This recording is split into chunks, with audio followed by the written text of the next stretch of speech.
What's happening, people? How's things going? Now, I just watched the first four, maybe five episodes of Cobra Kai, season 5, and yeah, I'm not disappointed again. It's crazy, the show is.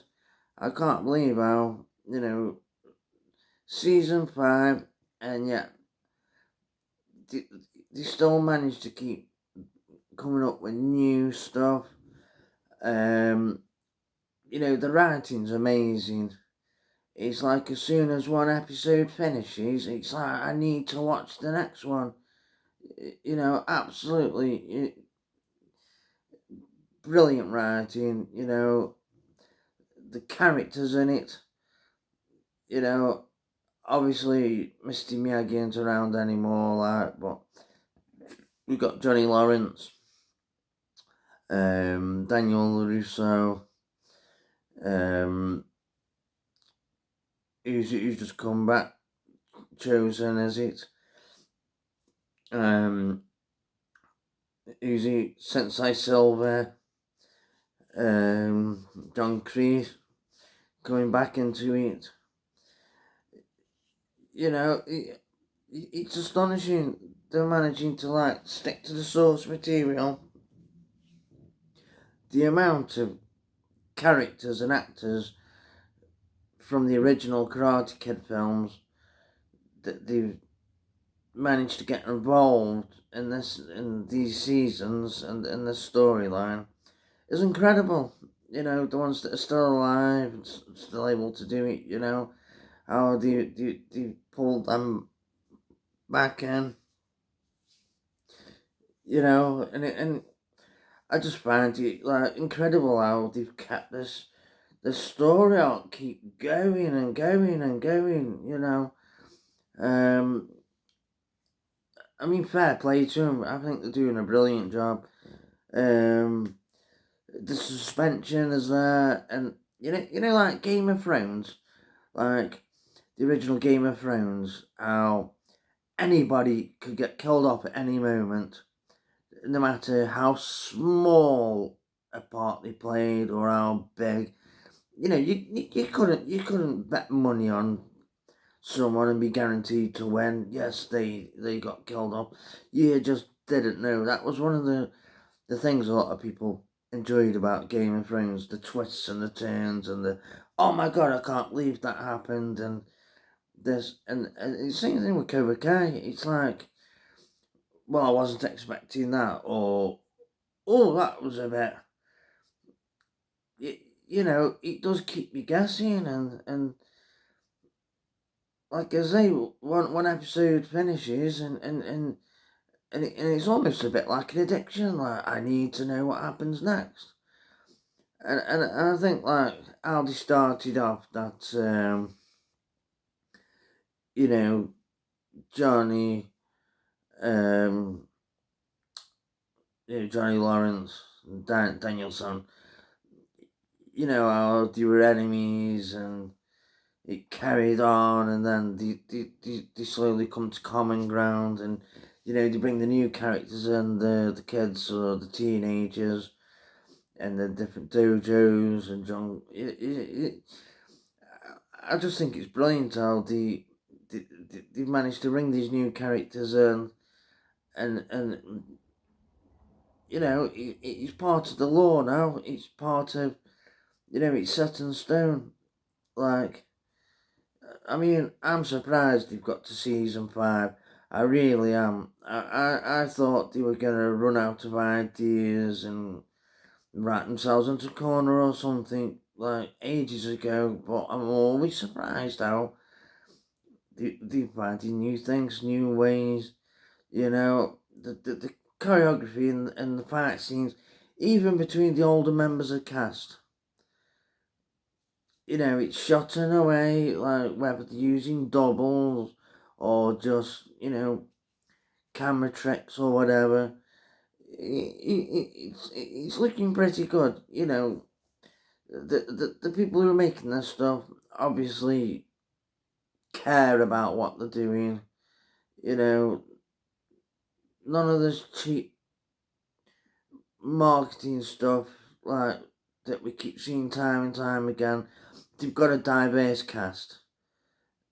Multiracial, diverse cast. Nobody's moaning about it whatsoever. I haven't seen one iota of it. You know, and going on about modern day sensibilities and that, and yet you're watching this, and it's a totally modern thing. Which that's one of the things that stands out about Johnny Lawrence, sorry. How he's a bit clueless about modern technology and stuff like that. And one of the earlier seasons, how he takes his laptop back to the pawn shop, and says, it doesn't work. And the guy says, oh, because you haven't charged it. He's like, what do you need? It's wireless, isn't it? And with his hash browns and stuff. Yeah, he plays that part to the T. And so does Daniel LaRusso. And how you see the sides flipped, and it's a fantastic show. It's brilliant. I mean, if you hadn't seen the original Karate Kid back in the day, I remember me. I watched it. I remember watching it with my sister. And afterwards, we want to be the Karate Kid. I remember going to school, and people want to be Karate Kids. I mean, times have changed, but this doesn't need, obviously it leans a lot on this nostalgia, but it's very modernised as well. They talk and speak other than the over the top Cobra Kai business. The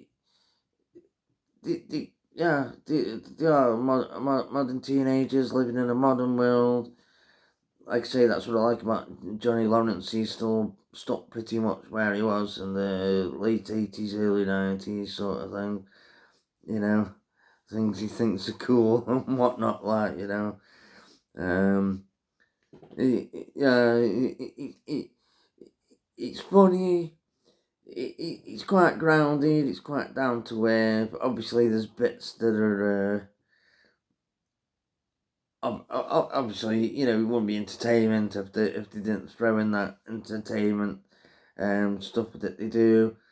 You know, teenagers fight. I think the choreography is brilliant. Even with the older members of cast when they're fighting, it's shot in such a way. I don't know what when they're using doubles or just camera tricks or slowing it down or whatever. Well, it looks pretty good. It looks pretty believable. But I just think the interaction between the characters, how people have changed and grown over the years and stuff like that, and then you see the younger generation growing up and coping, and how they can be corrupted or changed and compassion and stuff. It's great that this, in the spirit of Mr. Miyagi and what he tries to teach, runs through it. And they're all sort of, even Sensei Silver, he's got the money, he's on top, but they're all sort of facing the struggles and the demons and whatnot in their own way. And like I say, the show, really not disappointed yet again. Really surprised. They're coming up with new stuff, new stories, bringing in new people, bringing in some old people. Keeps you guessing. And it really is every time one episode finishes, it's like, oh, I need to know what happens next. It was actually a bit of a, I'm watching the rings of power, and it's like, when the hell will this finish? I just want to turn it off and do something else. Whereas Cobra Kai, I'm having the opposite. It's like I'm struggling to like turn it off so I can do something else. I'm like, oh, just one more episode. Oh, just want to find out here. Yeah, top marks to the writers. And I mean, when I first saw the first trailer to Cobra Kai, I actually thought it was gonna be really bad, and I stayed away from it like the plague. Do you know what I mean? And then I saw someone's review who they had it recommended to them, and they watched it, and they just what they said intrigued me straight away, and I thought, well, I'm gonna have to watch it now, you know, and and even then, after hearing what they said, and it's somebody who I watch quite often on YouTube. I watched a few things that they've recommended, and they've pretty much been spot on. But I was still expecting to be disappointed by this, and yes, I was very wrong. You know, it's one of the best non-superhero fantasy,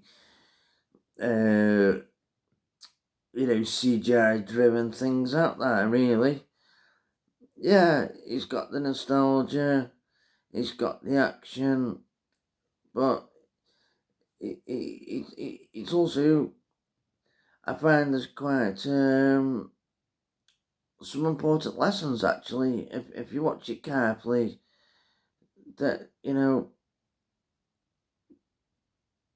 it's relevant, yes, very relevant.